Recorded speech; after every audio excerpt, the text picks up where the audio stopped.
this is Kirsten from JK Fiber Arts. Today we're going to cover the basics of having a successful two-ply yarn. What I have set up here is my Lazy Kate in the back, and that goes behind you. So if you see here, I'm right-handed, so I will be sitting in that chair, and my Lazy Kate is going to be off to the left and behind me, as close to directly behind me as it can be. And I will show you why in a minute, but that is where you want it. The other thing that you want to be sure of, and I have seen this also, is when you have your Lazy Kate, let me zoom out here so you can see the relationship to the orifice. So let me, I typically hate being on video, so I try to avoid being in front of the camera, but in this instance, I think I'm gonna need to be.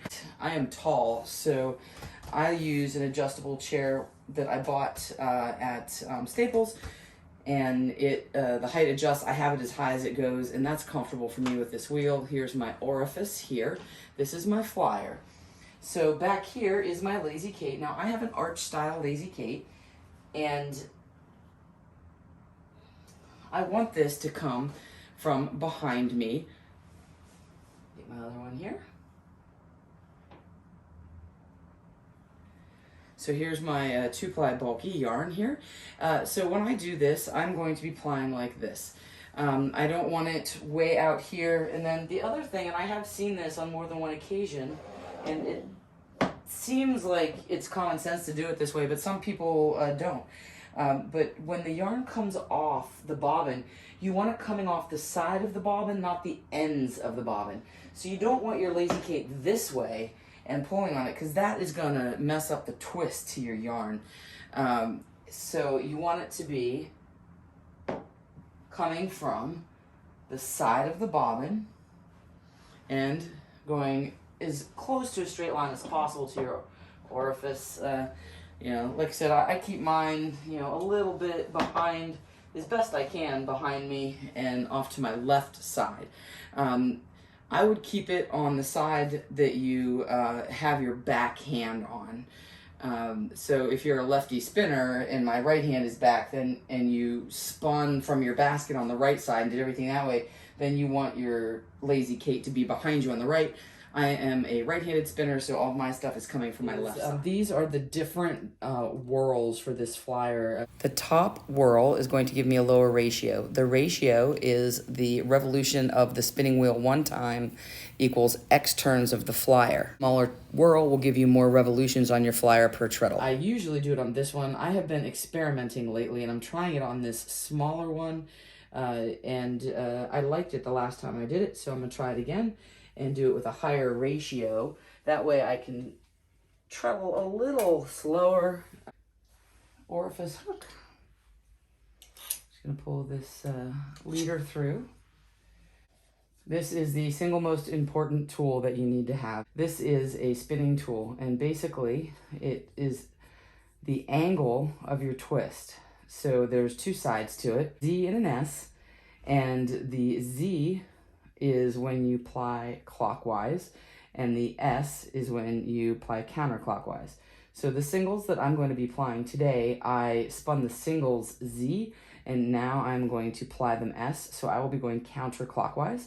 So when I measure the angle of twist, it's going to be using this 90 degrees of the fiber tool. Thankfully, I have yarn everywhere. So if you look here, if you want to know, hey, did I spin this single Z-ply or S-ply? So I am digressing just a little bit here. So we're going to talk about the S and Z-ply. So this is some yarn that I plied. This one's pretty good. All right. So, and let's see if I can not draw on my yarn with Sharpie. That would also be excellent. All right. So here you can see that my ply going across is this angle, right? So when you make an S, the angle is this way, the same as my angle here, that is S ply. So if I was Z-plying, Z is this way, so it would be the opposite direction of this. So this yarn over here, which is S, here's my yarn, right? And my twist is going this way, and I make the body of the S, and you can see it there. When I Z-ply, so here is my yarn, and if I Z-ply, it's gonna be twisted this way.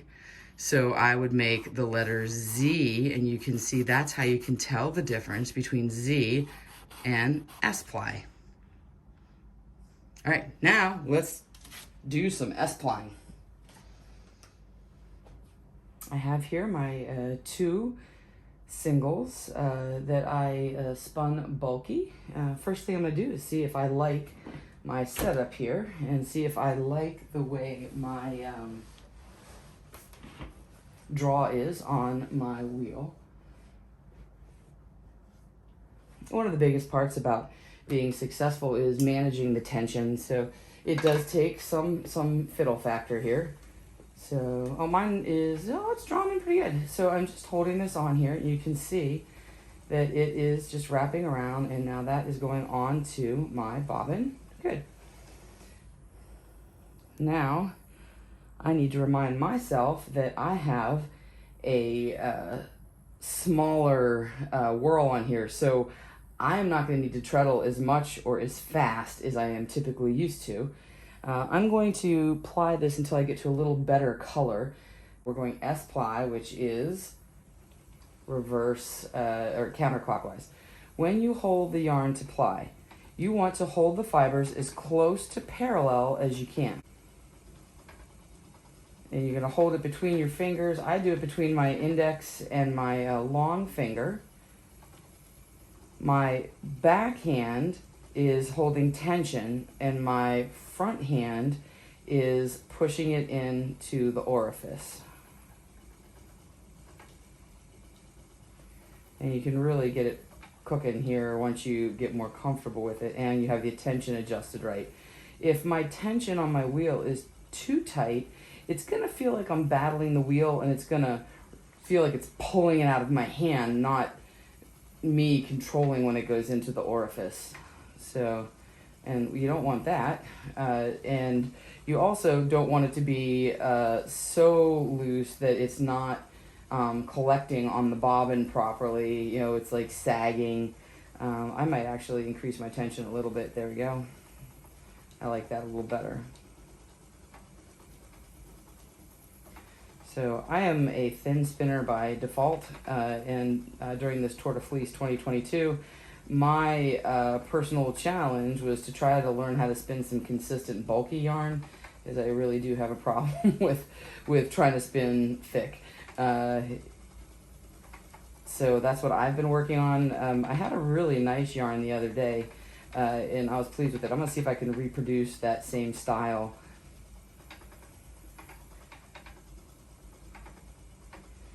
So once you get it going here, you want to do what's called a ply back check.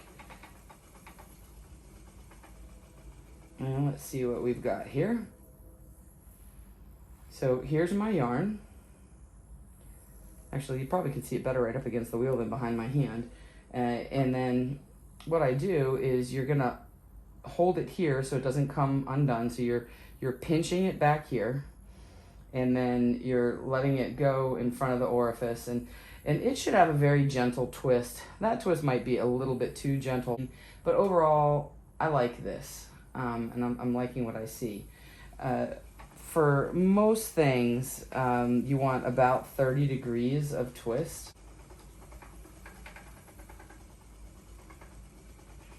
This is a little bit better, I guess. Here, we're getting a little more symmetric. All right, so now I'm going to relax my hand on this, and do you see how this spins back on itself? It's very gentle twist. It's got that little open loop at the end.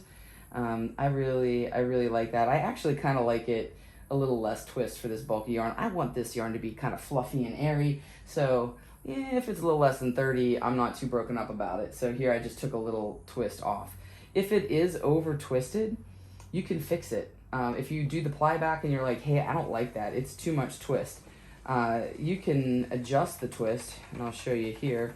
So let's see, here I'll over twist this part. This should be good and tight.